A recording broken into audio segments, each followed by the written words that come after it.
There's a lot till you get to Saul. A lot. Yeah, a lot of bad ones. Yeah. Okay. Okay. All right, good. So Deuteronomy 18. So we have our festivals established. We have our society established, how we're going to keep things going for the Israelites. And now we're going to talk about the priests, how the priests are going to be taken care of. Verse 1, the Levitical priests, indeed the whole tribe of Levi, are to have no allotment or inheritance with Israel. Their only job was to serve God. God didn't want them distracted by anything else, by any crops, any jobs, nothing. They were supposed to just take care of the temple. Verse 5, for the Lord your God has chosen them and their descendants out of all your tribes to stand and minister in the Lord's name always. Does anybody remember when God chose the Levites? What happened?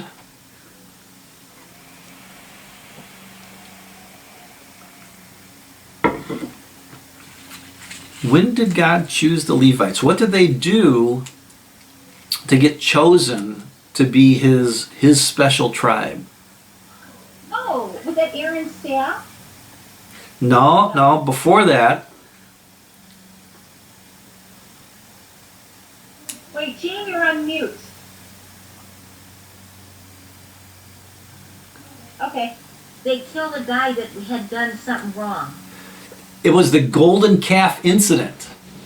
So remember, if we go back to Exodus 32, Moses was up in the mountain. He was getting the 10 Commandments, and God said, go take care of your people that you took out of Israel, or took out of Egypt, are acting up.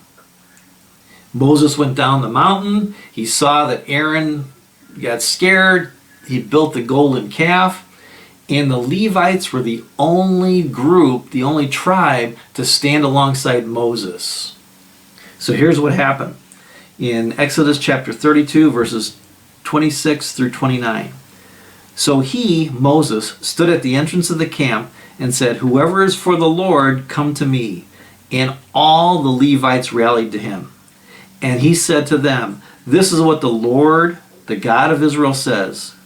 Each man strap a sword to his side. Go back and forth through the camp from one end to the other, each killing his brother and friend and neighbor. The Levites did as Moses commanded, and that day about 3,000 of the people died. Then Moses said, you have been set apart to the Lord today, for you were against your own sons and brothers, and he has blessed you this day.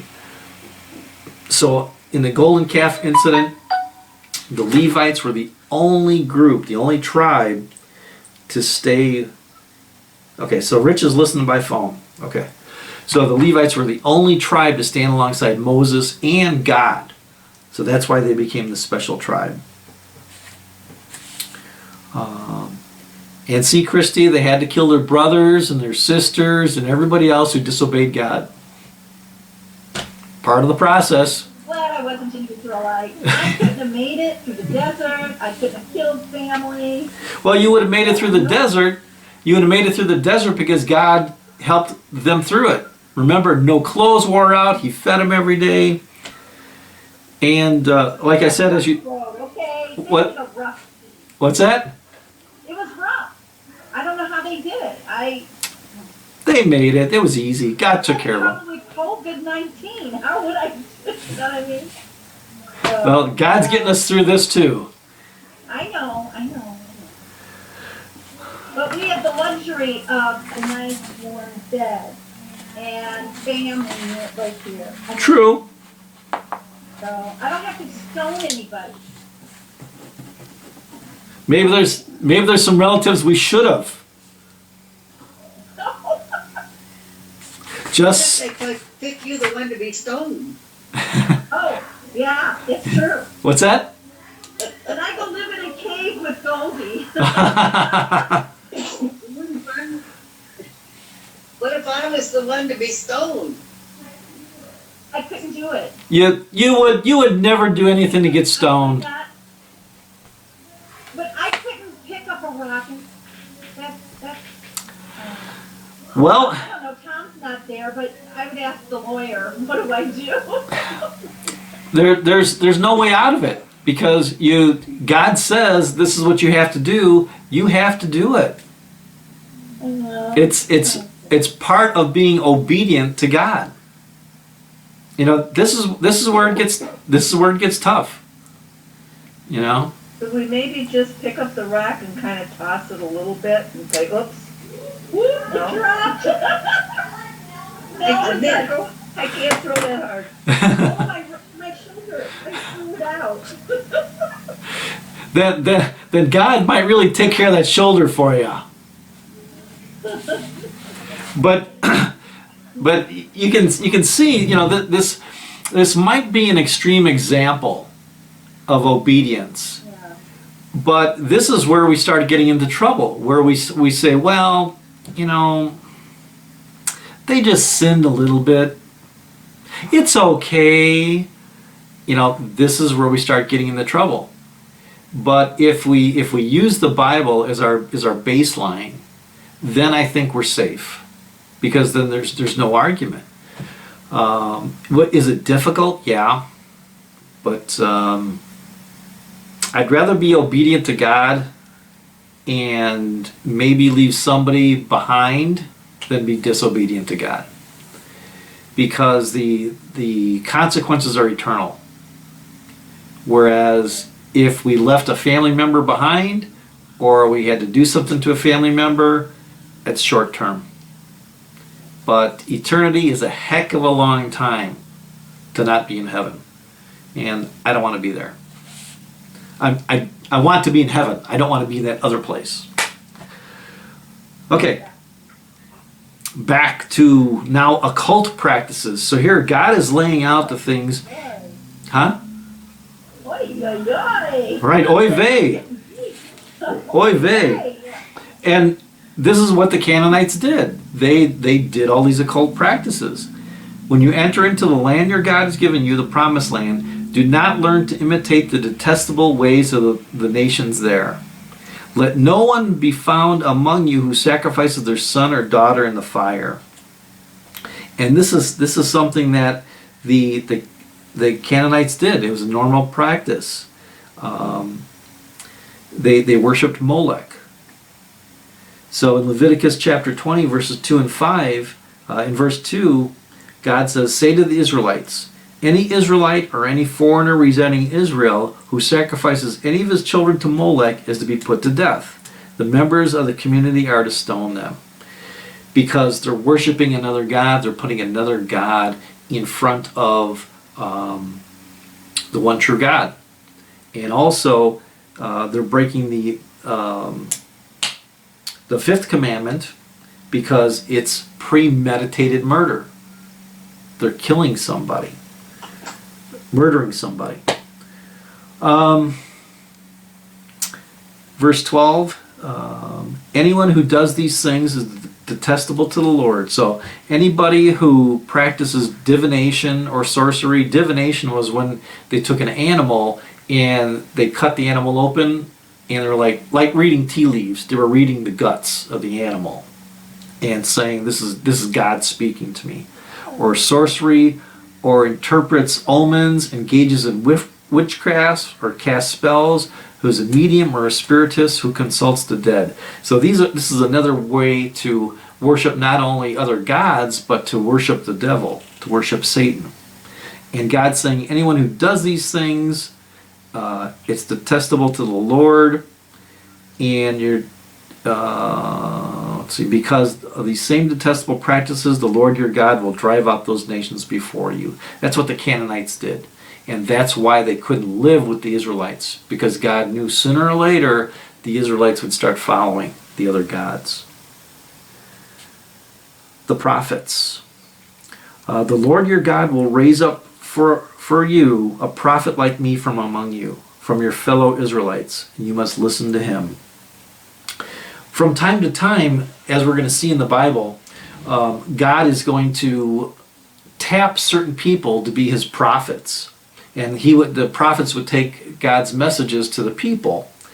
And we see how important these people were to God, because 17 of the 39 books of the Old Testament are about prophets.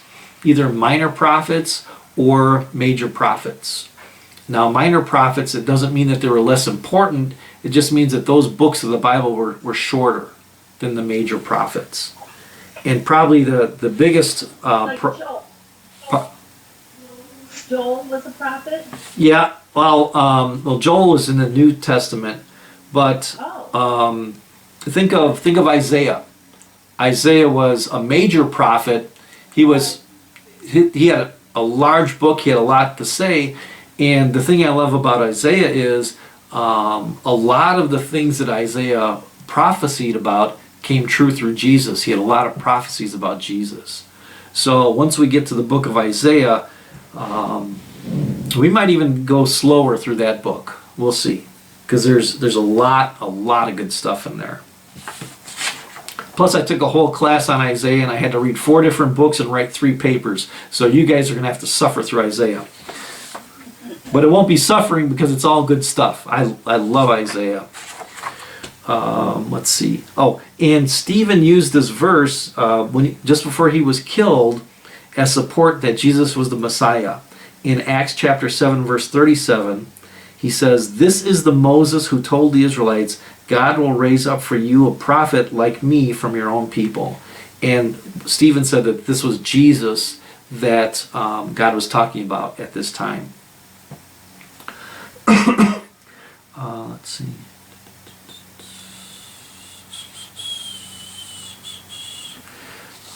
Why did I highlight that?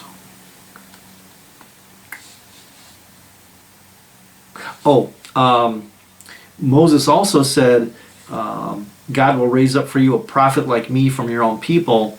Remember back in Leviticus when God called Moses up to the mountain, the people saw the fire and they saw the cloud in the mountain, and they didn't want to go any closer. And that's when they said, Moses, you go up and you talk to God. So Moses is saying, when you guys said that was like your prayer to God, that you wanted prophets to speak between God and you, that you didn't want to do it directly. So once again, God answered the prayers of his people.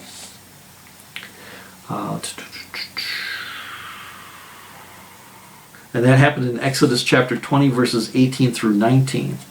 When the people saw the thunder and lightning and heard the trumpet and saw the mountain in smoke, they trembled with fear. They stayed at a distance and said to Moses, "Speak to us yourself and we will listen, but do not have God speak to us or we will die." So he answered the prayers of the Israelites by giving them the prophets. The Lord said to me, I already went through that. Verse 21. You may say to yourselves, how can we know when a message has not been spoken by the Lord? And we know that the words of a prophet or a preacher aren't from God if they don't come from the Bible. And I've said this over and over again, if you ever hear anything from the pulpit, you need to ask questions. And the preacher should be able to come to you and say, here's where in the Bible I've got my point. This is what I'm preaching from. And if they can't do that, then you just got to find a different church. That takes us through Deuteronomy 16 through 18. I have a question. Yeah. So, in the New Testament, there's no prophets anymore because Jesus died for us, so we don't have anybody intercede for us. Right. The last prophet was John the Baptist. Oh, okay. And Jesus became the last prophet before Jesus was John the Baptist. And then Jesus became the prophet. Jesus was the last of everything. The last prophet, the last sacrifice. And then we didn't need anybody else to speak to God for us. Because we can... I'm confused about what a prophet is, because I thought a prophet was like we were supposed to be prophets for God. So we were supposed to preach or carry the word, not preach the word. But a prophet was supposed to intercede for us back then? Well, the prophet brought the message of God to us because God would reveal his true meaning through the prophets. And now what we can do is we can deliver the good news of God. But does God still reveal other things to us? Are there still prophets? I don't think so. But I think it's based on your interpretation. Now, there are some denominations that believe that there still are prophets. And they call their preachers prophets or something similar to that. But I believe, go ahead. Yeah, I guess the word prophet wouldn't be what I was thinking of anyway, but yeah, I thought prophets were just supposed to carry the word. They didn't really intercede. Maybe I'm misunderstanding. Maybe I used the wrong word. It wasn't intercession. It was delivering the revelation of God. Okay? Okay. Melba, are you thinking of evangelists? Yeah. Well, maybe, but I just don't. When he said that prophets intercede, that was what confused me. Yeah, I used the wrong term. Uh-oh. Am I muted? I'm muted. Did you hear Goldie? What? She said our Can anyone hear me prophets. when I talk? Can anyone hear me? Or Yeah. does this Yeah. not go over? Rich. Oh, really? Oh. Well, I was just going to say a definition in the religious dictionary. In Christianity, a prophet is an individual who is regarded as being in contact with the divine being, God, and is said to speak on that entity's behalf, serving as an intermediary with humanity by delivering messages or teachings. The message that the prophet conveys is called the prophecy. Goldie said for the future. Mm-hmm. Yeah, they came from a long time ago, and they were trying to tell us, what God was going to do, in the future, like a prediction. That's my concept of it. Did you hear it? Yeah. And Okay. I suppose if God still wanted to do that, he could appoint people that would still do prophecies and tell us about the future. But the way I see a preacher's role, I see the preacher's role and my role as a teacher is to deliver the good news. Right, so you're kind of an evangelist more, right? Like you're going to use tongues? No, I have never used tongues. That's not one of my gifts. And evangelists don't always speak in, or evangelists probably never speak in tongues because they need to be understood.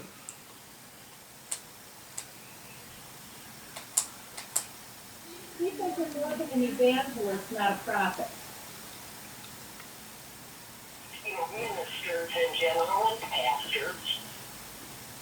Or do I have the wrong concept too? I don't think any of us know. Yeah. Well, I'm and really confused now. well, and the thing is, everybody has different spiritual gifts. One pastor could be an evangelist and a teacher.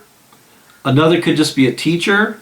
One could be a comforter. So everybody has different spiritual gifts. And you don't need to be a pastor to be an evangelist, because we see that all the time. Damien has a gift for evangelism, and he wants to lead up our evangelism team. He doesn't want to be a pastor, but he wants to take the good news to other people. And he's shown that a couple different ways. One, when he brought Michael Sherrard, who is an evangelist, to speak at our church. Damien wants to continue to find new ways to get the good news out to people. But we're supposed to be disciples, right? Not Right. evangelists. Right. Well, once again, we should all be disciples. We should all be continuing in our path to be more like Jesus. And for some people, that's going to be evangelism. They're going to go along the path and become evangelists.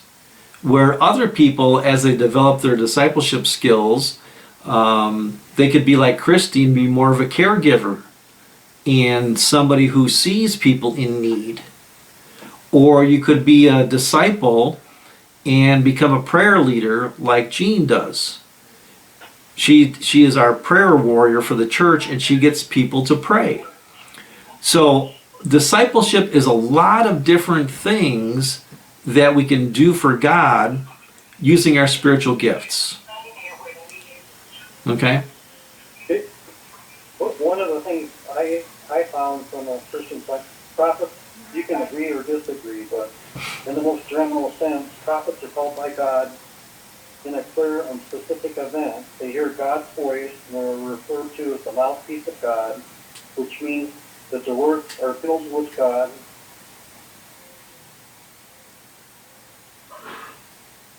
Yeah, and I'm sorry. that's good. You can see even in that definition. That's pretty general. Yeah, because you can see in that Usually it's the connotation of telling the future, but it wouldn't have to be. Yeah.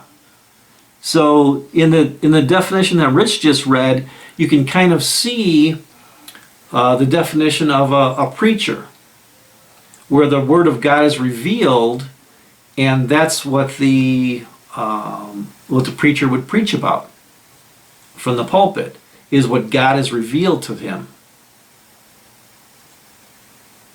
So I guess we got a couple different definitions of prophet.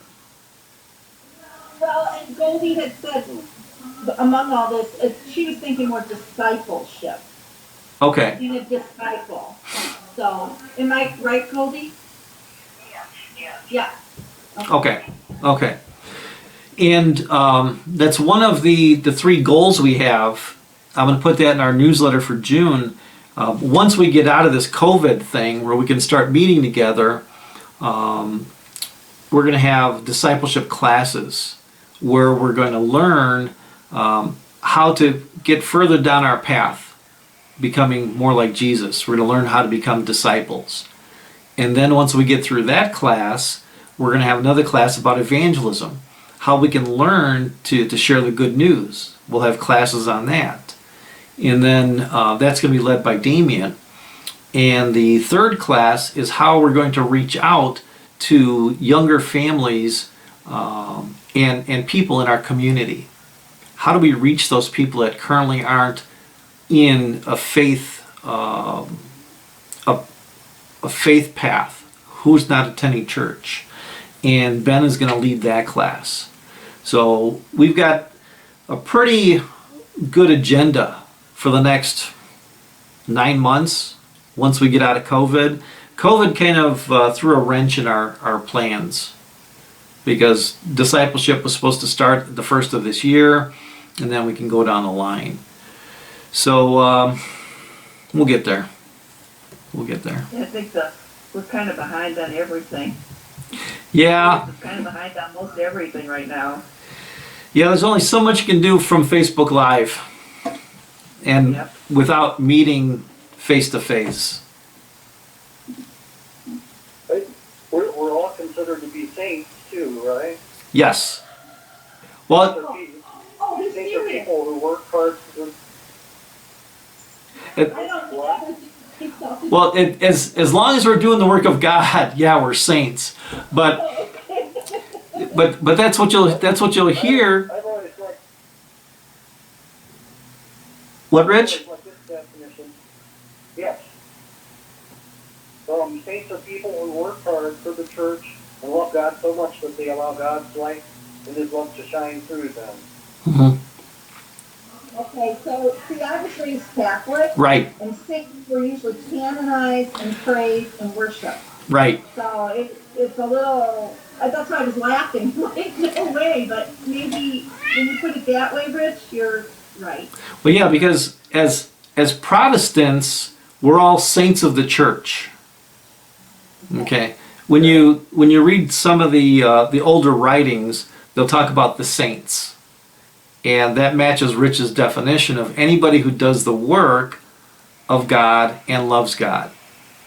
Okay. So we in the Catholic Church, certain people are elevated to a new status when they're canonized as saints. Whole different thing. Whole different thing. So we can't, yeah, we can't think of the Catholic definition of saints because we would never pray to one of us in order to get to God. Okay? We would pray directly to God. Okay? I like our way better. Yeah. Too. Yeah. What's that? Go straight to the source. Right, right. I don't need the phone for somebody to take something forward for me.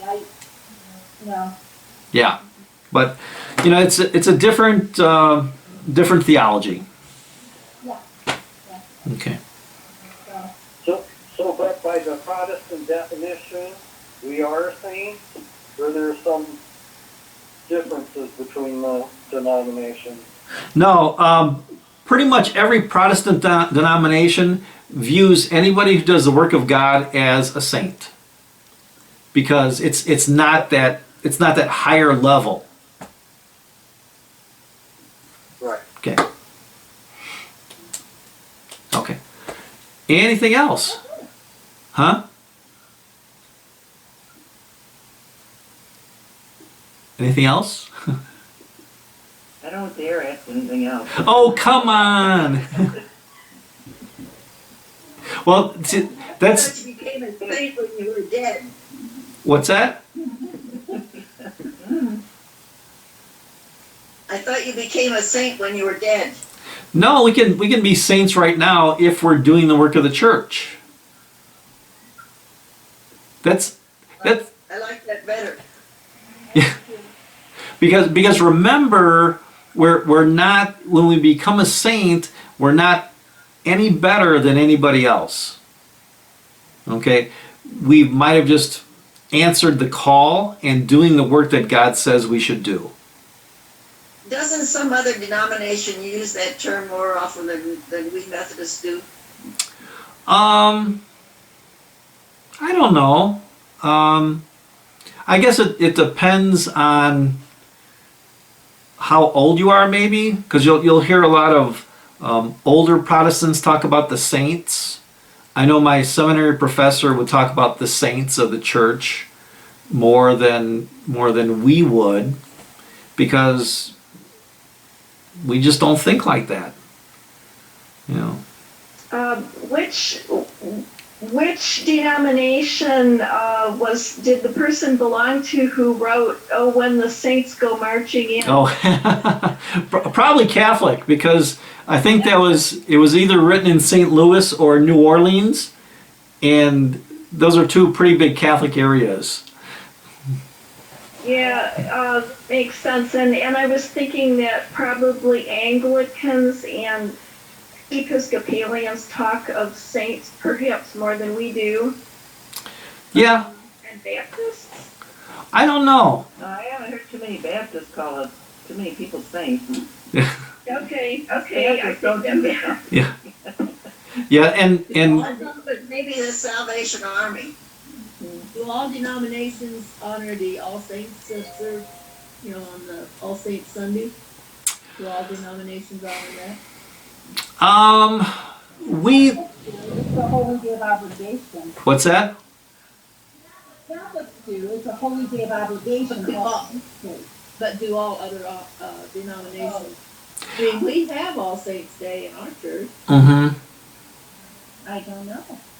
I don't ever remember when I was growing up as a Baptist. No, I don't remember that. Yeah, and I don't remember it. We did. I don't remember hearing it as Presbyterian ever. Well, and all I got out of it was we honored the ones that had passed away. mm-hmm. And That was what I got out of it. Now, how it was meant to be, I don't know. yeah, and That's what we did. And there's All Saints Days and there's All Souls Day. So as long as we don't look at saints as somebody to intercede for us, I think we're okay. If we think of, I don't know about All Souls Day, but Yeah, well, All Souls Day would be more like thinking of the ones that died. Everybody. And that would, And I guess I have been accustomed to that being called All Saints. yeah. And like I said, as long as we define saints as everybody who's doing God's work and not somebody who's elevated and canonized, then I think we're okay.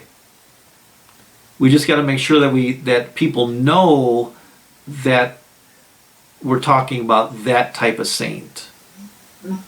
And I was never exposed to the definition of saints. It was just All Saints Day. Yeah. And people were honoring their life, and I never was exposed to it.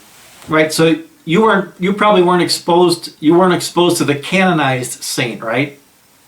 No, I have no. Well, one of my grandfathers is Catholic, but he was not. We were never raised with any of that. Yeah. No, Yeah. I have no background to that. Yeah. So we're talking about the Protestant saint. So that's okay. Yeah, and just my surface definition of it, not having looked into the definition. Yeah. Yep. My Exactly. Yeah.